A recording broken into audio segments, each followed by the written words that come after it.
Good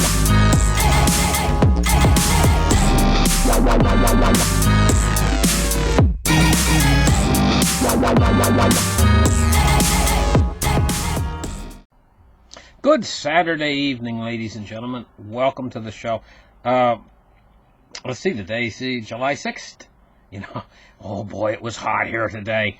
I'll tell you, this was the hottest day we've had in a long time. There was heat warnings out, telling people that are sick or elderly and stuff like that, and people that are out working to drink lots of water, and heat warnings on the Weather Channel, my local Weather Channel. Anyway, this, right now, is perhaps the most dangerous point in all of your lives, since you guys been alive, and I've been alive, since everybody that's alive. This is the most dangerous point in history in your life. And the reason why this is the most dangerous point in history right now is there's a number of factors coming together to make it dangerous. I'm not going to say small things, but they're problems in the world that seem like they're focusing all on the same point in history just a few months from now, or in that area of time, where it's going to all collapse all at once, all these different things. One of the things is Deutsche Bank, world's biggest derivatives. Well, I'm not going to say the world's biggest derivatives book, but one of the world's biggest derivatives books. And we all know that derivatives are a weapon of financial ruin. They're a weapon of mass financial terrible. They're terrible derivatives. Okay, so we got Deutsche Bank and we got the derivatives. We got that problem. Then we got Italy. There's no solving the problem of Italy. Italy is just going to get worse and worse until it sinks the whole European Union. They're just basically, what they've done is they've swept it under the rug for now. A few months ago, they bought $41 billion worth of Italian bonds, enough to last Italy about 3 months. That's about enough. And so Italy's coming around again. Going to be a big problem. We got a huge slowdown in China. We got the Brexit. All these are problems that are manifesting themselves. We got the problems over in the Persian Gulf region, around the Strait of Hormuz. All these problems are manifesting themselves, and it looks to me like it's all going to come at the same time in the perfect storm. This is going to be the perfect storm of world problems. I'm going to tell you, these problems, when they all come together simultaneously, and there's more problems. There's the everything bubble as well that's getting ready to start popping. There's the amount of loans that commerce has taken out in the United States. Trillions of dollars.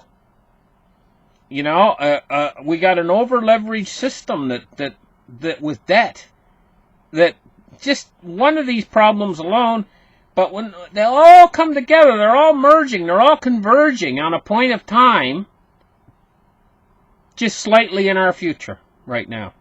These problems are not solvable in an easy way. These problems are going to, if we're able to somehow avoid one problem, one of the other ones is going to get us.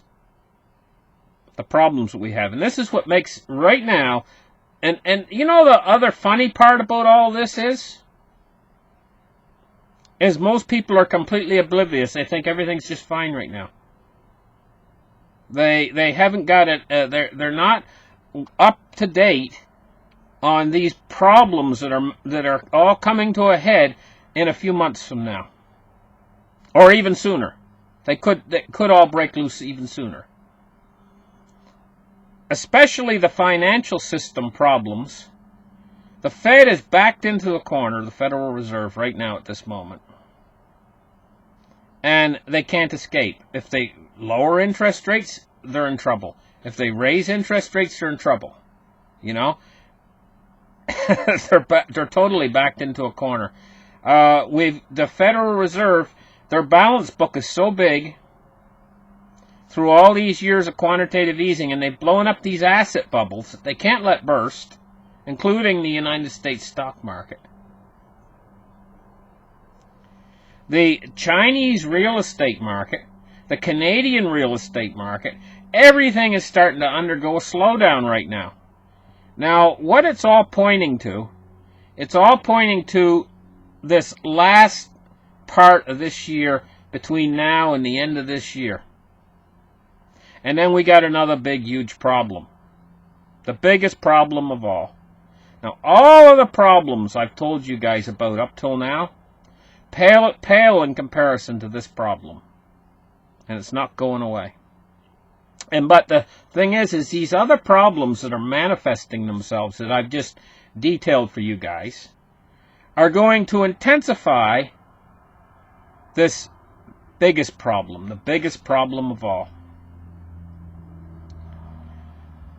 The biggest problem of all is we got a new type of money out there, and we got an old type of money. Now, these problems I told you about, like the bubbles popping, the recession that's coming, the over-leveraged system, the slow dying death of the fiat currencies, including the world reserve currency, the United States dollar. All of these problems are going to enhance or enrich cryptocurrencies. Cryptocurrencies is a new invention, and it's possibly going to end up being the most disruptive invention that we've ever seen in our lifetimes because of these other problems. They're going to feed the cryptocurrency problem. And why I say the cryptocurrency is a problem and not a solution is because we have actually lived through a period of years where the earth has actually been very quiet. There's been no real big, huge disasters. Ever since World War II ended, ever since the Vietnam War ended, we've been through a period of quiet. A period where the baby boomer generation grew up in this period of relative peace, calm, and quiet, and tranquility. Basically that. But this is not the normal for this planet. Now we're going into this crisis, head first. Cryptocurrency is going to take advantage of this, but the problem lies in we have set up a system that we've already got in place. It's like already wired, and it's already set up, and it functions pretty well. It's the fiat monetary system, and it's what we're all used to. Now, if we go through this period of turmoil and disruption caused by all these problems that I listed, people are going to try to find safety. I mean, if you get a lightning storm, I used to golf before my back went bad, and I oftentimes was on a golf course, and they get a lightning storm, and everybody runs for the clubhouse. Well, picture these problems that we got manifesting themselves as creating an emergency like a thunderstorm. Everybody is going to run for safety or perceived safety. Well, if the fiat currencies of the world are one of the big problems, if you're an investor and so on, if you've got money invested, say retirement savings or whatever, and the fiat currencies become the problem because they're rapidly losing value because there's trade wars that have heated up to become possibly hot wars, but also these trade wars have heated up to the point where they've become currency wars, and at that point, it's a race to the bottom. Then these safe havens are going to become more and more attractive. Gold and silver are going to take advantage of this exact same conditions. This perfect storm that's coming is going to create the conditions needed to drive gold and silver to the moon. But not everyone's going to go for the gold and silver. What I find from my general audience out there is that this is a division between the cryptocurrency people who love cryptocurrencies and the gold and silver people who love gold and silver. And the thing is an awful lot of the people that are either crypto or all crypto, they're all in crypto, they love crypto, or the people that are gold and silver are all in gold and silver, and it's God's money, and there's no crypto. We don't want crypto, we hate crypto. It doesn't really matter. This crisis is going to create the conditions to drive all of these assets to the moon. So there's only 3 ways out of the dollar: gold, silver, and cryptocurrencies. This is the only exit ramp.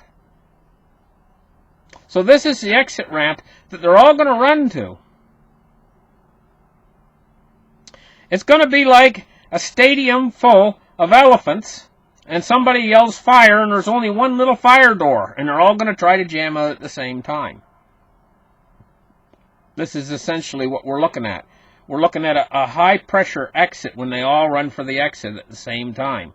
It's going to be a stampede, basically, into these alternative assets. And what's going to happen is, I believe that most of the big money, the majority of the big money, is going to go for these newfangled cryptographic assets, because it's just easier. It's easier for a person to travel with them. It's easier for you to communicate your money over the internet almost instantaneously. Now, I've heard a lot of arguments about this isn't going to work because what if the internet goes down? Well, listen, guys, don't worry about that. And the reason why is because if the internet does go down for any extended period of time where you can't use your cryptocurrencies, you're not going to be able to use your gold and silver either. Because we're going to be in a very bad situation at that point in time. If the internet goes down for an extended period of time, we've basically, what we've done is we've linked ourselves to the internet now, which is new technology to us. Never been tried or tested a system like this before. We're in uncharted territory, but we've went in all hog. We've changed all the cash registers over in all the stores, so they all operate on the internet. They got online inventories, so you can see how much inventory a store has online. The cash registers won't even function unless the internet's up and running. We can't even do commerce if the internet's not up and running. We can't even do commerce between banks. We can't. Look, just going back 20 years ago, all the commerce was done without the internet. It wasn't. The internet was a buggy thing about 20 or 30 years ago. I should say 30 years ago.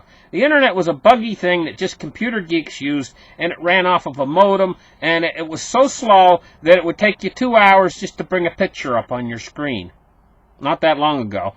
And also, if you were lucky enough to have internet, and I had internet right around the year 2000, and it was an old 56K modem, and you had to dial in to get it on, to turn it on. And it was so slow, and the computer used to go click, click, click, click, click, click, click, click, click, click, click, click, right? And it was the internet was off half of the day. It was not uncommon at all for people to say, "Oh well, the internet's down now." No big deal. The internet's down, so what? Nobody uses it anyway. Only just a few people use it, and most of them are just looking at pictures of girls and stuff online. I mean, they're geeks. So I had internet, Anyway, the point I'm trying to make is the internet was down all the time, nobody cared because the stores didn't use internet or anything.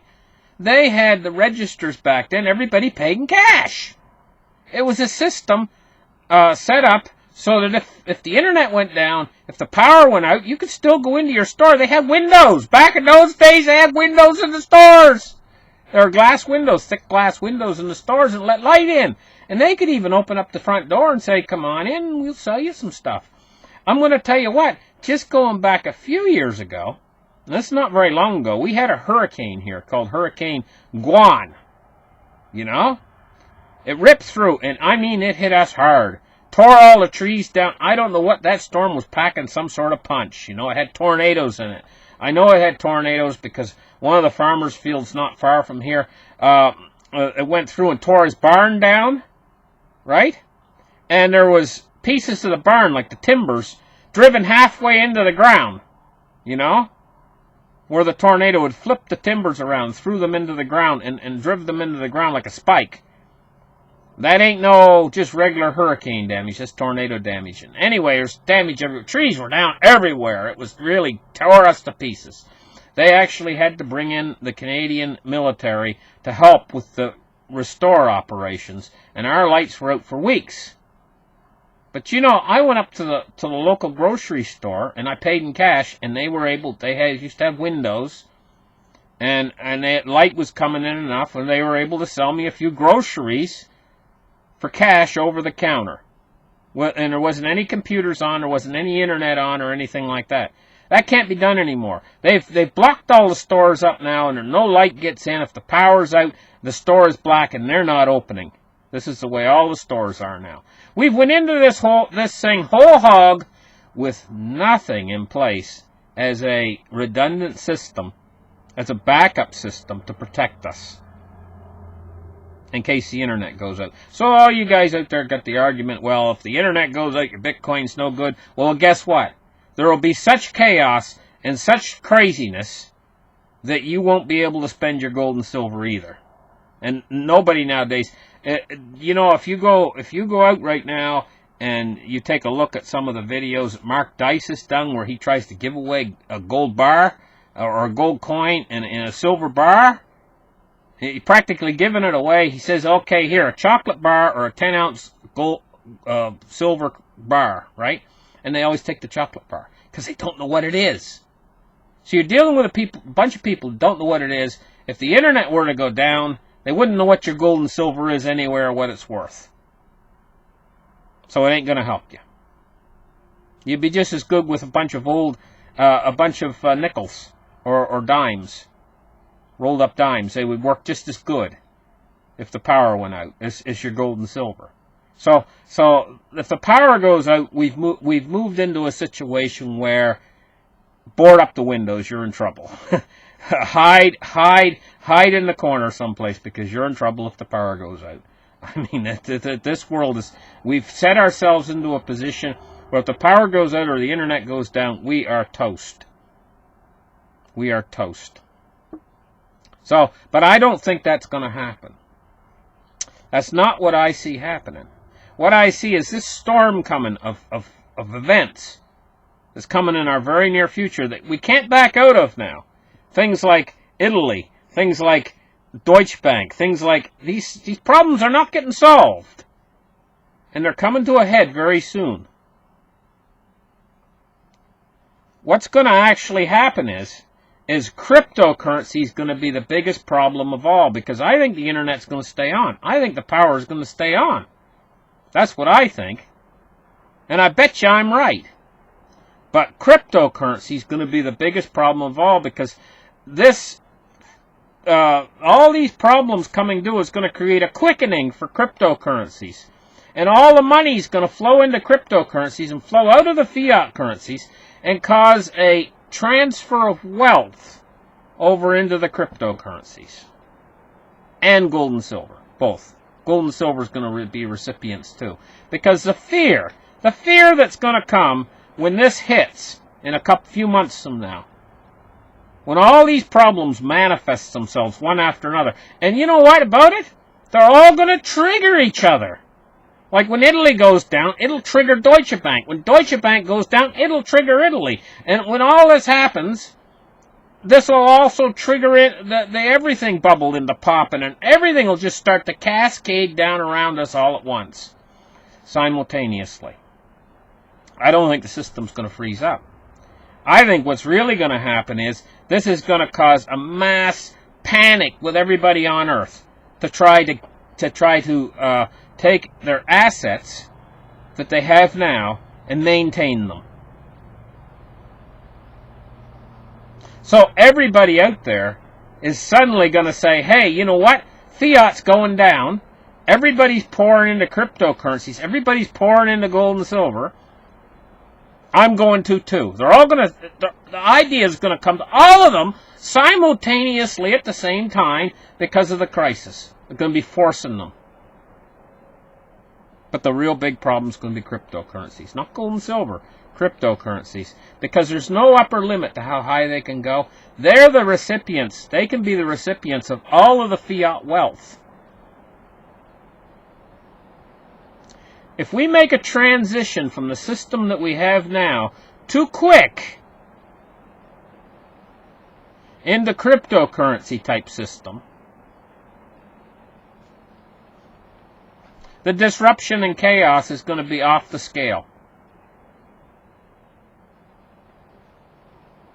And it could be a real challenge to the world to try to keep the lights on, to try to keep the stores full, to try to keep emergency services running and everything, essentials and everything else. It can be a real challenge at that point, because you're moving from a system where we're governed and everything. Money runs the entire system. The entire system is run off of liquidity. Now, if you exchange that liquidity for some other newfangled type of liquidity that's never been around before, only started in 2009, suddenly there's going to be a new wealthy class. There's going to be a new poor class. Everything's just going to be topsy-turvy and shift. It's going to be a shift of unimaginable proportions that happens real quick. Heaven forbid it happened too fast. So we're moving into a difficult period in time, and you better get your ducks in a row before this thing hits, because if you're going to wait and you're going to buy into these new asset classes where all the value transfers into, the longer you wait, the more you're going to pay. And in fact, every day you wait to start moving into these new asset classes, the more you're going to pay for them, the higher the price you're going to pay, because it's all getting ready to start. And it could start this next week, quite literally. The world's just trembling. I can't stress enough that Jim Rickards is exactly right when he says complexity theory. That's exactly what's happening. And the longer we're moving into this, the more compounded problems are coming at us from every different direction. Daily. It's a quickening, is what it is. Jim Willey used the term the quickening. That's exactly what this is. This is the quickening. We're moving into it. And the crisis is coming very soon. Thank you guys for listening. And we'll catch you guys very soon again, probably Monday morning with a market report. And bye-bye, guys.